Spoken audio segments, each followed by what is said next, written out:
हिंदी कहानी। जीवनी मुंशी प्रेमचंद। प्रेमचंद 31 जुलाई 1880 8 अक्टूबर 1936 हिंदी और उर्दू के महानतम भारतीय लेखकों में से एक थे। मूल नाम धनपत राय श्रीवास्तव, प्रेमचंद को नवाब राय और मुंशी प्रेमचंद के नाम से भी जाना जाता है। उपन्यास के क्षेत्र में उनके योगदान को देखकर बंगाल के विख्यात उपन्यासकार शरत चंद्र चट्टोपाध्याय ने उन्हें उपन्यास सम्राट कहकर संबोधित किया था। प्रेमचंद ने हिंदी कहानी और उपन्यास की एक ऐसी परंपरा का विकास किया जिसने पूरी सदी के साहित्य का मार्गदर्शन किया। आगामी एक पूरी पीढ़ी को गहराई तक प्रभावित कर प्रेमचंद ने साहित्य की यथार्थवादी परंपरा की नींव रखी। उनका लेखन हिंदी साहित्य की एक ऐसी विरासत है जिसके बिना हिंदी के विकास का अध्ययन अधूरा होगा। वे एक संवेदनशील लेखक, सचेत नागरिक, कुशल वक्ता तथा सुधीर विद्वान संपादक थे। 20वीं शती के पूर्वार्ध में, जब हिंदी में तकनीकी सुविधाओं का अभाव था, उनका योगदान अतुलनीय है। प्रेमचंद के बाद जिन लोगों ने साहित्य को सामाजिक सरोकारों और प्रगतिशील मूल्यों के साथ आगे बढ़ाने का काम किया, उनमें यशपाल से लेकर मुक्तिबोध तक शामिल हैं। उनके पुत्र हिंदी के प्रसिद्ध साहित्यकार अमृत राय हैं जिन्होंने इन्हें कलम का सिपाही नाम दिया था। जीवन परिचय। प्रेमचंद का जन्म वाराणसी के निकट लम्ही गांव में हुआ था। उनकी माता का नाम आनंदी देवी था तथा पिता मुंशी अजायब राय लम्ही में डाक मुंशी थे। उनकी शिक्षा का आरंभ उर्दू, फारसी से हुआ और जीवनयापन का अध्यापन से पढ़ने का शौक उन्हें बचपन से ही लग गया।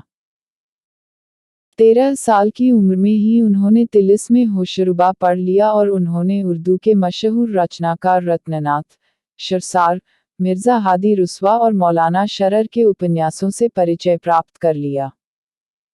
1898 में मैट्रिक की परीक्षा उत्तीर्ण करने के बाद वे एक स्थानीय विद्यालय में शिक्षक नियुक्त हो गए। नौकरी के साथ ही उन्होंने पढ़ाई जारी रखी। 1910 में उन्होंने अंग्रेजी, दर्शन, फारसी और इतिहास लेकर इंटर पास किया और 1919 में B.A. पास करने के बाद शिक्षा विभाग के इंस्पेक्टर पद पर नियुक्त हुए। 7 वर्ष की अवस्था में उनकी माता तथा 14 वर्ष की अवस्था में पिता का देहांत हो जाने के कारण उनका प्रारंभिक जीवन संघर्षमय रहा। उनका पहला विवाह उन दिनों की परंपरा के अनुसार 15 साल की उम्र में हुआ जो सफल नहीं रहा।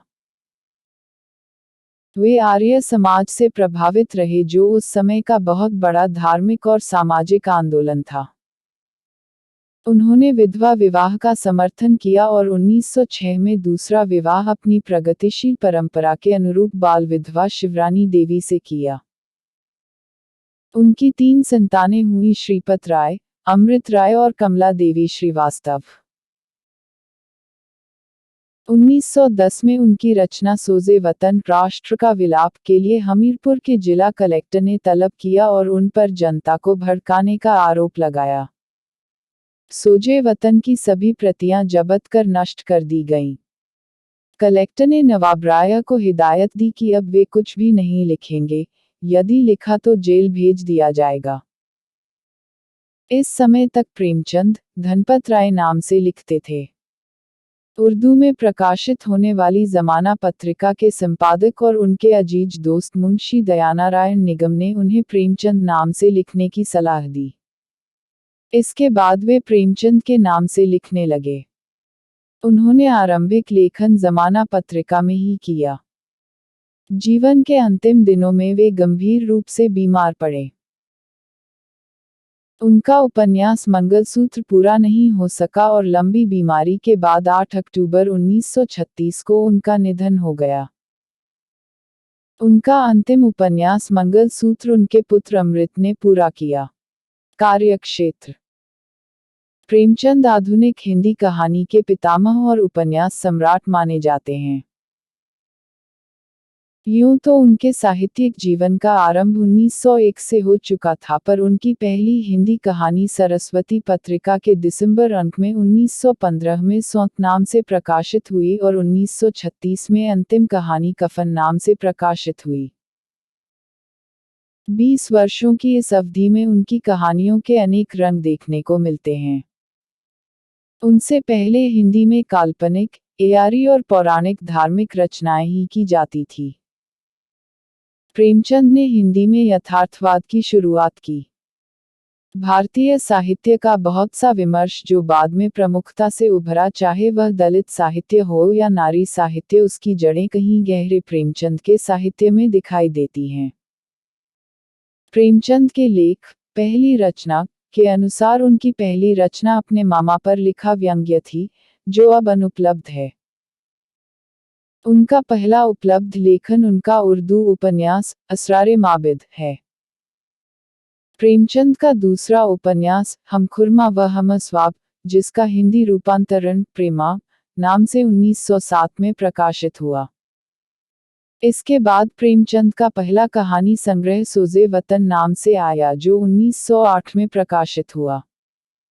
सोजे वतन यानी देश का दर्द।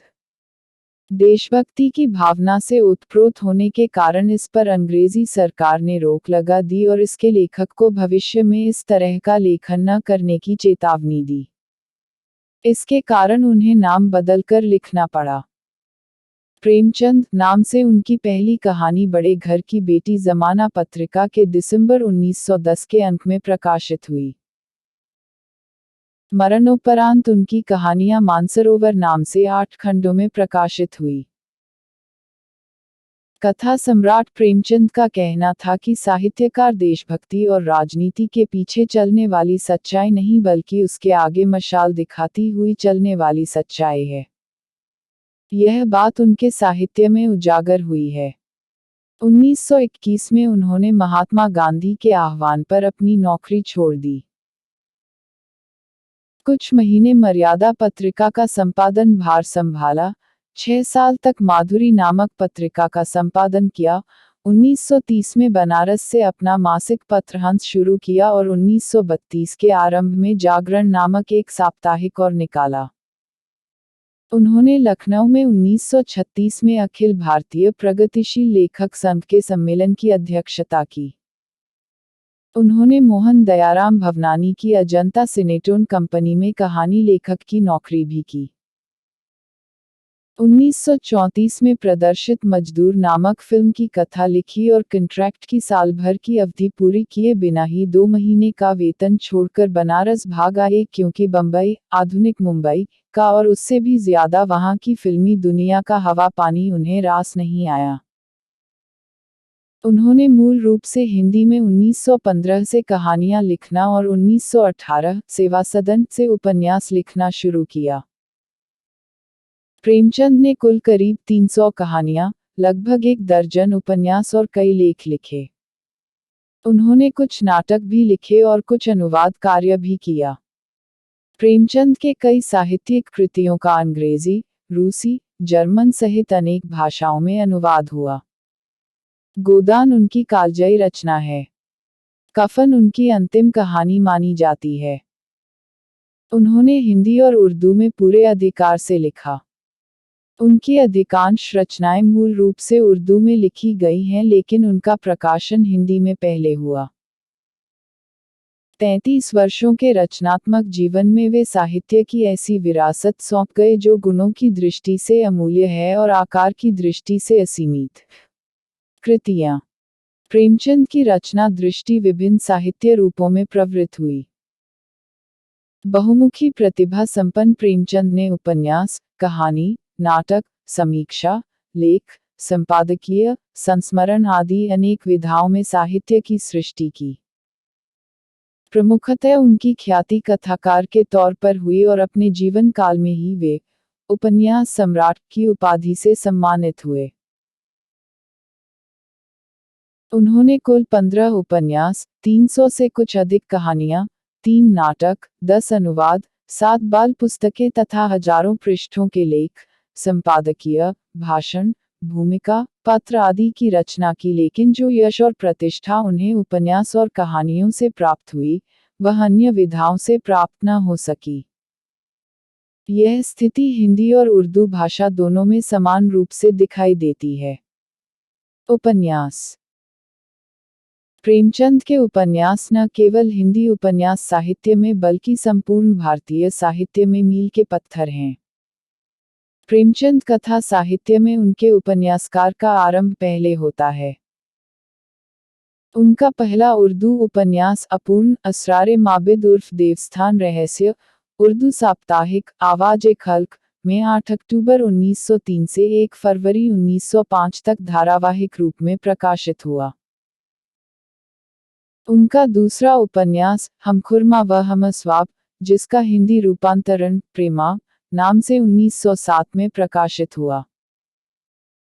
चूंकि प्रेमचंद मूल रूप से उर्दू के लेखक थे और उर्दू से हिंदी में आए थे, इसलिए उनके सभी आरंभिक उपन्यास मूल रूप से उर्दू में लिखे गए और बाद में उनका हिंदी तर्जुमा किया गया। उन्होंने सेवा सदन 1918 उपन्यास से हिंदी उपन्यास की दुनिया में प्रवेश किया। यह मूल रूप से उन्होंने बाजारे हुस्न नाम से पहले उर्दू में लिखा, लेकिन इसका हिंदी रूप सेवा सदन पहले प्रकाशित कराया। सेवा सदन एक नारी के वेश्या बनने की कहानी है। डॉक्टर रामविलास शर्मा के अनुसार सेवा सदन में व्यक्त मुख्य समस्या भारतीय नारी की पराधीनता है। इसके बाद किसान जीवन पर उनका पहला उपन्यास प्रेमाश्रम 1921 आया। इसका मसौदा भी पहले उर्दू में गुशय आफियत नाम से तैयार हुआ था, लेकिन सेवा सदन की भांति इसे पहले हिंदी में प्रकाशित कराया। प्रेमाश्रम किसान जीवन पर लिखा हिंदी का संभवतः पहला उपन्यास है। यह अवध के किसान आंदोलनों के दौर में लिखा गया। इसके बाद रंगभूमि 1925, कायाकल्प 1926, निर्मला 1927, गबन 1931, कर्मभूमि 1932 से होता हुआ यह सफर गोदान 1936 तक पूर्णता को प्राप्त हुआ। रंगभूमि में प्रेमचंद एक अंधे भिखारी सूरदास को कथा का नायक बनाकर हिंदी कथा साहित्य में क्रांतिकारी बदलाव का सूत्रपात कर चुके थे। गोदान का हिंदी साहित्य ही नहीं, विश्व साहित्य में महत्वपूर्ण स्थान है। इसमें प्रेमचंद की साहित्य संबंधी विचारधारा आदर्शोन्मुख यथार्थवाद से आलोचनात्मक यथार्थवाद तक की पूर्णता प्राप्त करती है। एक सामान्य किसान को पूरे उपन्यास का नायक बनाना भारतीय उपन्यास परंपरा की दिशा बदल देने जैसा था। सामंतवाद और पूंजीवाद के चक्र में फंसकर हुई कथानायक होरी की मृत्यु पाठकों के जहन को झकझोर कर रख जाती है। किसान जीवन पर अपने पिछले उपन्यासों प्रेमाश्रम और कर्मभूमि में प्रेमचंद यथार्थ की प्रस्तुति करते करते उपन्यास के अंत तक आदर्श का दामन थाम लेते हैं। लेकिन गोदान का कारुणिक अंत इस बात का गवाह है कि तब तक प्रेमचंद का आदर्शवाद से मोहभंग हो चुका था। यह उनकी आखिरी दौर की कहानियों में भी देखा जा सकता है। मंगलसूत्र प्रेमचंद का अधूरा उपन्यास है। प्रेमचंद के उपन्यासों का मूल कथ्य भारतीय ग्रामीण जीवन था। प्रेमचंद ने हिंदी उपन्यास को जो ऊंचाई प्रदान की, वह परवर्ती उपन्यासकारों के लिए एक चुनौती बनी रही। प्रेमचंद के उपन्यास भारत और दुनिया की कई भाषाओं में अनुदित हुए, खासकर उनका सर्वाधिक चर्चित उपन्यास गोदान।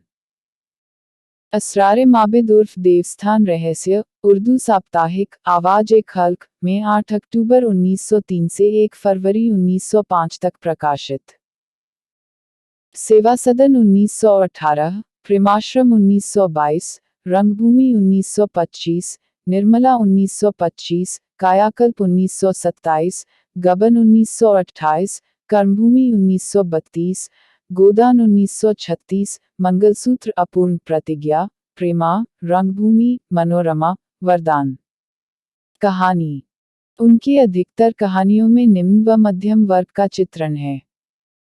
डॉक्टर कमल किशोर गोयनका ने प्रेमचंद की संपूर्ण हिंदी उर्दू कहानी को प्रेमचंद कहानी रचनावली नाम से प्रकाशित कराया है।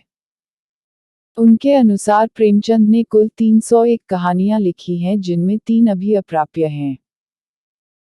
प्रेमचंद का पहला कहानी संग्रह सोजे वतन नाम से जून 1908 में प्रकाशित हुआ। इसी संग्रह की पहली कहानी दुनिया का सबसे अनमोल रतन को आमतौर पर उनकी पहली प्रकाशित कहानी माना जाता रहा है। डॉक्टर गोयनका के अनुसार कानपुर से निकलने वाली उर्दू मासिक पत्रिका ज़माना के अप्रैल अंक में प्रकाशित सांसारिक प्रेम और देश प्रेम, इश्क़ दुनिया और हुब्बे वतन वास्तव में उनकी पहली प्रकाशित कहानी है।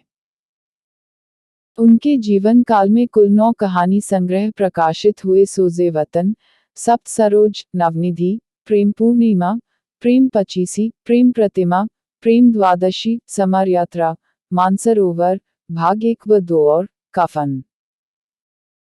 उनकी मृत्यु के बाद उनकी कहानियां मानसरोवर शीर्षक से 8 भागों में प्रकाशित हुई। प्रेमचंद साहित्य के मुद्राधिकार से मुक्त होते ही विभिन्न संपादकों और प्रकाशकों ने प्रेमचंद की कहानियों के संकलन तैयार कर प्रकाशित कराए। उनकी कहानियों में विषय और शिल्प की विविधता है। उन्होंने मनुष्य के सभी वर्गों से लेकर पशु पक्षियों तक को अपनी कहानियों में मुख्य पात्र बनाया है। उनकी कहानियों में किसानों, मजदूरों, स्त्रियों, दलितों आदि की समस्याएं गंभीरता से चित्रित हुई हैं। उन्होंने समाज सुधार, देश प्रेम, स्वाधीनता संग्राम आदि से संबंधित कहानियां लिखी हैं। उनकी ऐतिहासिक कहानियां तथा प्रेम संबंधी कहानियां भी काफी लोकप्रिय साबित हुईं। प्रेमचंद की प्रमुख कहानियों में ये नाम लिए जा सकते हैं: पंच परमेश्वर, गुल्ली डंडा, 2 बैलों की कथा, ईदगाह, बड़े भाई साहब, पूस की रात, कफन, ठाकुर का कुआं, सदगति, बूढ़ी काकी, तावान, विध्वंस, दूध का दाम, मंत्र आदि। नाटक। प्रेमचंद ने संग्राम 1923, करबला 1924 और प्रेम की वेदी 1933 नाटकों की रचना की। ये नाटक शिल्प और संवेदना के स्तर पर अच्छे हैं, लेकिन उनकी कहानियों और उपन्यासों ने इतनी ऊंचाई प्राप्त कर ली थी कि नाटक के क्षेत्र में प्रेमचंद को कोई खास सफलता नहीं मिली। ये नाटक वस्तुतः संवादात्मक उपन्यास ही बन गए हैं। लेख, निबंध। प्रेमचंद एक संवेदनशील कथाकार ही नहीं, सजग नागरिक व संपादक भी थे। उन्होंने हंस, माधुरी, जागरण आदि पत्र पत्रिकाओं का संपादन करते हुए व तत्कालीन अन्य सहगामी साहित्यिक पत्रिकाओं चांद, मर्यादा, स्वदेश आदि में अपनी साहित्यिक व सामाजिक चिंताओं को लेखों या निबंधों के माध्यम से अभिव्यक्त किया। अमृतराय द्वारा संपादित प्रेमचंद विविध प्रसंग 3 भाग वास्तव में प्रेमचंद के लेखों का ही संकलन है। प्रेमचंद के लेख प्रकाशन संस्थान से कुछ विचार शीर्षक से भी छपे हैं। प्रेमचंद के मशहूर लेखों में निम्न लेख शुमार होते हैं: साहित्य का उद्देश्य, पुराना जमाना नया जमाना, स्वराज के फायदे, कहानी कला 1, 2, 3, कौमी भाषा के विषय में कुछ विचार, हिंदी उर्दू की एकता, महाजनी सभ्यता, उपन्यास, जीवन में साहित्य का स्थान आदि। अनुवाद। प्रेमचंद एक सफल अनुवादक भी थे। उन्होंने दूसरी भाषाओं के जिन लेखकों को पढ़ा और जिनसे प्रभावित हुए, उनकी कृतियों का अनुवाद भी किया। टॉल्स्टॉय की कहानियां 1923, गाल्सवर्दी के 3 नाटकों का हड़ताल 1930, चांदी की डिबिया 1931 और न्याय 1931 नाम से अनुवाद किया। आजाद कथा उर्दू से, रत्ननाथ सरशार पिता के पत्र पुत्री के नाम अंग्रेजी से, जवाहरलाल नेहरू उनके द्वारा रत्ननाथ सरशार के उर्दू उपन्यास फसाने आजाद का हिंदी अनुवाद आजाद कथा बहुत मशहूर हुआ। विविध बाल साहित्य, रामकथा, कुत्ते की कहानी, जंगल की कहानियां, दुर्गादास। विचार, प्रेमचंद, विविध प्रसंग, प्रेमचंद के विचार 3 खंडों में। संपादन, मर्यादा, माधुरी, हंस, जागरण। समालोचना। प्रेमचंद उर्दू का संस्कार लेकर हिंदी में आए थे और हिंदी के महान लेखक बने। हिंदी को अपना खास मुहावरा और खुलापन दिया। कहानी और उपन्यास दोनों में युगांतरकारी परिवर्तन किए। उन्होंने साहित्य में सामयिकता प्रबल आग्रह स्थापित किया। आम आदमी को उन्होंने अपनी रचनाओं का विषय बनाया और उसकी समस्याओं पर खुलकर कलम चलाते हुए उन्हें साहित्य के नायकों के पद पर आसीन किया। प्रेमचंद से पहले हिंदी साहित्य राजा रानी के किस्सों, रहस्य रोमांच में उलझा हुआ था। प्रेमचंद ने साहित्य को सच्चाई के धरातल पर उतारा। उन्होंने जीवन और कालखंड की सच्चाई को पन्ने पर उतारा।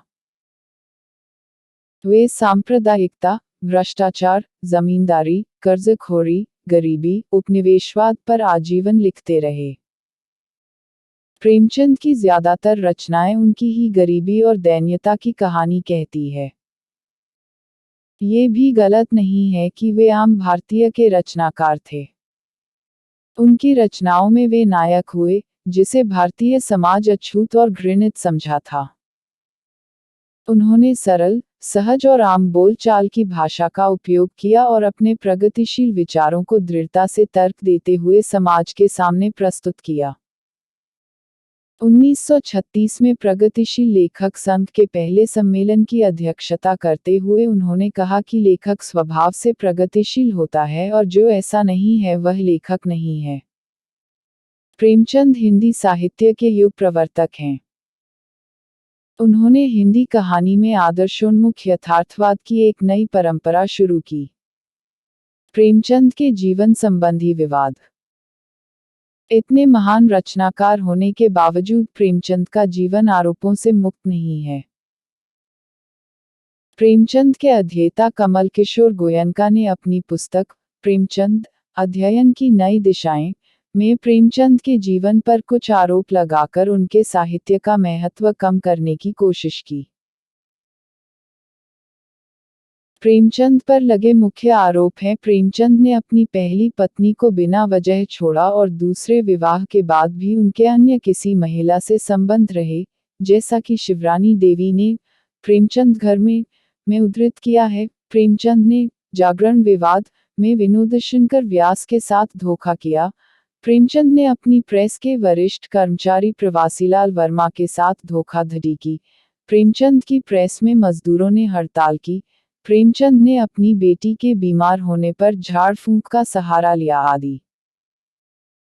कमल किशोर गोयनका द्वारा लगाए गए ये आरोप प्रेमचंद के जीवन का एक पक्ष जरूर हमारे सामने लाते हैं जिसमें उनकी इंसानी कमजोरियां जाहिर होती हैं, लेकिन उनके व्यापक साहित्य के मूल्यांकन पर इन आरोपों का कोई असर नहीं पड़ पाया है। प्रेमचंद्र को लोग आज उनकी काबिलियत की वजह से याद करते हैं जो विवादों को बहुत कम जगह देती है। मुंशी के विषय में विवाद। प्रेमचंद को प्रायः मुंशी प्रेमचंद के नाम से जाना जाता है। प्रेमचंद के नाम के साथ मुंशी कब और कैसे जुड़ गया, इस विषय में अधिकांश लोग यही मान लेते हैं कि प्रारंभ में प्रेमचंद अध्यापक रहे। अध्यापकों को प्रायः उस समय मुंशी जी कहा जाता था। इसके अतिरिक्त कायस्थों के नाम के पहले सम्मान स्वरूप मुंशी शब्द लगाने की परंपरा रही है। संभवतः प्रेमचंद जी के नाम के साथ मुंशी शब्द जुड़कर रूढ़ हो गया। प्रोफेसर सुखदेव सिंह के अनुसार प्रेमचंद जी ने अपने नाम के आगे मुंशी शब्द का प्रयोग स्वयं कभी नहीं किया। उनका यह भी मानना है कि मुंशी शब्द सम्मान सूचक है, जिसे प्रेमचंद के प्रशंसकों ने कभी लगा दिया होगा। यह तथ्य अनुमान पर आधारित है। लेकिन प्रेमचंद के नाम के साथ मुंशी विशेषण जुड़ने का प्रामाणिक कारण यह है कि हंस नामक पत्र प्रेमचंद एवं कन्हैयालाल मुंशी के सह संपादन में निकलता था, जिसकी कुछ प्रतियों पर कन्हैयालाल मुंशी का पूरा नाम न छपकर मात्र मुंशी छपा रहता था। साथ ही प्रेमचंद का नाम इस प्रकार छपा होता था। हंस की प्रतियों पर देखा जा सकता है। संपादक मुंशी प्रेमचंद। हंस के संपादक प्रेमचंद तथा कन्हैयालाल मुंशी थे। परंतु कालांतर में पाठकों ने मुंशी तथा प्रेमचंद को एक समझ लिया और प्रेमचंद मुंशी प्रेमचंद बन गए। यह स्वाभाविक भी है। सामान्य पाठक प्रायः लेखक की कृतियों को पढ़ता है, नाम की सूक्ष्मता को नहीं देखा करता। आज प्रेमचंद का मुंशी अलंकरण इतना रूढ़ हो गया है कि मात्र मुंशी से ही प्रेमचंद का बोध हो जाता है तथा मुंशी न कहने से प्रेमचंद का नाम अधूरा अधूरा सा लगता है। विरासत। प्रेमचंद ने अपनी कला के शिखर पर पहुंचने के लिए अनेक प्रयोग किए। जिस युग में प्रेमचंद ने कलम उठाई थी, उस समय उनके पीछे ऐसी कोई ठोस विरासत नहीं थी और न ही विचार और प्रगतिशीलता का कोई मॉडल ही उनके सामने था। लेकिन होते होते उन्होंने गोदान जैसे कालजयी उपन्यास की रचना की, जो कि एक आधुनिक क्लासिक माना जाता है। उन्होंने चीजों को खुद गढ़ा और खुद आकार दिया। जब भारत का स्वतंत्रता आंदोलन चल रहा था, तब उन्होंने कथा साहित्य द्वारा हिंदी और उर्दू दोनों भाषाओं को जो अभिव्यक्ति दी, उसने सियासी सरगर्मी को, जोश को और आंदोलन को सभी को उभारा और उसे ताकतवर बनाया, और इससे उनका लेखन भी ताकतवर होता गया। प्रेमचंद इस अर्थ में निश्चित रूप से हिंदी के पहले प्रगतिशील लेखक कहे जा सकते हैं। 1936 में उन्होंने प्रगतिशील लेखक संघ के पहले सम्मेलन को सभापति के रूप में संबोधन किया था। उनका यही भाषण प्रगतिशील आंदोलन के घोषणा पत्र का आधार बना। प्रेमचंद ने हिंदी में कहानी की एक परंपरा को जन्म दिया और एक पूरी पीढ़ी उनके कदमों पर आगे बढ़ी। 50-60 के दशक में रेणु, नागार्जुन और इनके बाद श्रीनाथ सिंह ने ग्रामीण परिवेश की कहानियां लिखी हैं, वो एक तरह से प्रेमचंद की परंपरा के तारतम्य में आती हैं। प्रेमचंद एक क्रांतिकारी रचनाकार थे। उन्होंने न केवल देशभक्ति बल्कि समाज में व्याप्त अनेक कुरीतियों को देखा और उनको कहानी के माध्यम से पहली बार लोगों के समक्ष रखा। उन्होंने उस समय के समाज की जो भी समस्याएं थीं, उन सभी को चित्रित करने की शुरुआत कर दी थी। उसमें दलित भी आते हैं, नारी भी आती हैं। ये सभी विषय आगे चलकर हिंदी साहित्य के बड़े विमर्श बने। प्रेमचंद हिंदी सिनेमा के सबसे अधिक लोकप्रिय साहित्यकारों में से हैं। सत्यजीत राय ने उनकी 2 कहानियों पर यादगार फिल्में बनाईं।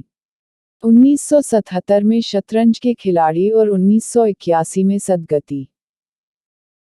उनके देहांत के 2 वर्षों बाद के सुब्रमण्यम ने 1938 में सेवा सदन उपन्यास पर फिल्म बनाई, जिसमें सुब्बालक्ष्मी ने मुख्य भूमिका निभाई थी। 1977 में मृणाल सेन ने प्रेमचंद की कहानी कफन पर आधारित ओका उरी कथा नाम से एक तेलुगु फिल्म बनाई, जिसको सर्वश्रेष्ठ तेलुगु फिल्म का राष्ट्रीय पुरस्कार भी मिला। 1963 में गोदान और 1966 में गबन उपन्यास पर लोकप्रिय फिल्में बनी।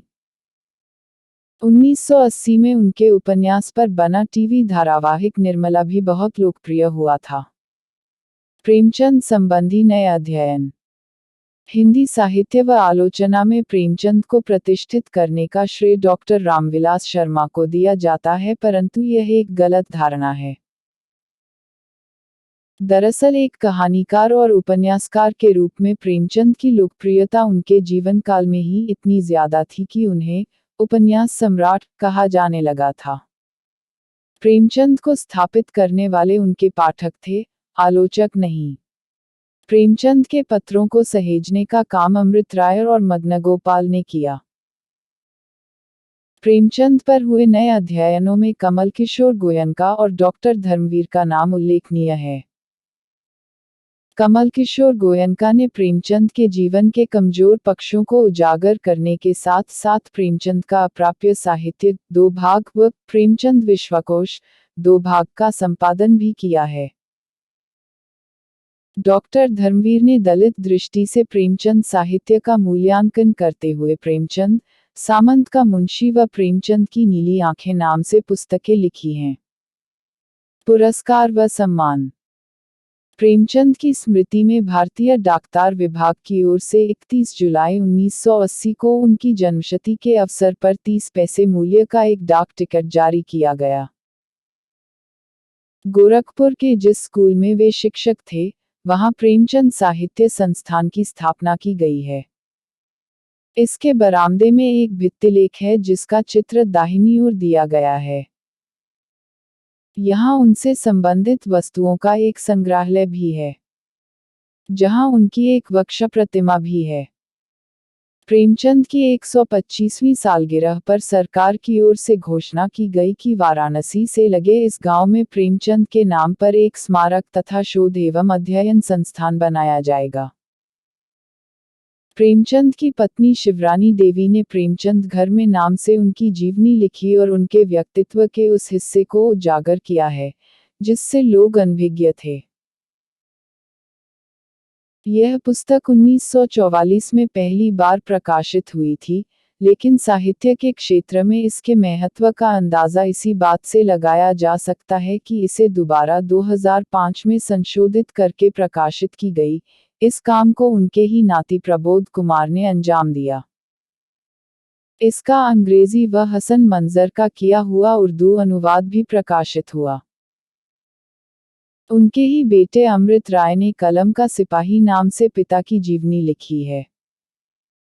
उनकी सभी पुस्तकों के अंग्रेजी व उर्दू रूपांतर तो हुए ही हैं, चीनी, रूसी आदि अनेक विदेशी भाषाओं में उनकी कहानियां लोकप्रिय हुई हैं। प्रेमचंद जी का स्वाभिमान। शिवकुमार गोयल। अलवर के राजा बहुत अध्ययनशील थे।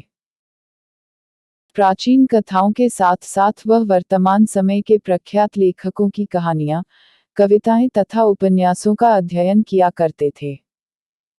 मुंशी प्रेमचंद जी की कहानियों तथा उपन्यासों ने उन्हें बहुत प्रभावित किया। उन्हें किसी से प्रेमचंद जी की आर्थिक स्थिति के बारे में पता लगा। उन्होंने सोचा कि यदि इस महान लेखक को सपरिवार बुलवाकर ससम्मान अलवर में बसा लिया जाए, तो वह निश्चिंत होकर साहित्य सृजन कर सकेंगे। राजा ने भावपूर्ण शब्दों में पत्र लिखा, मैं आपकी कहानियां तथा उपन्यास बड़े चाव से पढ़ता हूँ। उन्होंने मुझे आपका भक्त बना दिया है। मैं चाहता हूँ कि आप हमारा आतिथ्य स्वीकार करें। आपको 400 रुपये मासिक भेंट किया जाएगा। रहने सहने की सुविधा राज्य की ओर से मिलेगी। मुझे आप जैसे सुविख्यात लेखक का सानिध्य प्राप्त करने में गर्व होगा। मुंशी जी ने पत्र पढ़ा और उसे अपनी पत्नी शिवरानी को दिखाया। उनकी पत्नी बोली, आपने कलम की मजदूरी से ही जीवन निर्वाह का संकल्प लिया है। राजा से सुख सुविधाएं लेकर क्या करेंगे? मुंशी जी ने राजा को जवाब लिखा, मेरे लिए यही बहुत है कि आप मेरी कहानियां तथा उपन्यास रुचि से पढ़ते हैं। क्षमा कीजिए, मैं आपकी पेशकश स्वीकार करने में असमर्थ हूँ।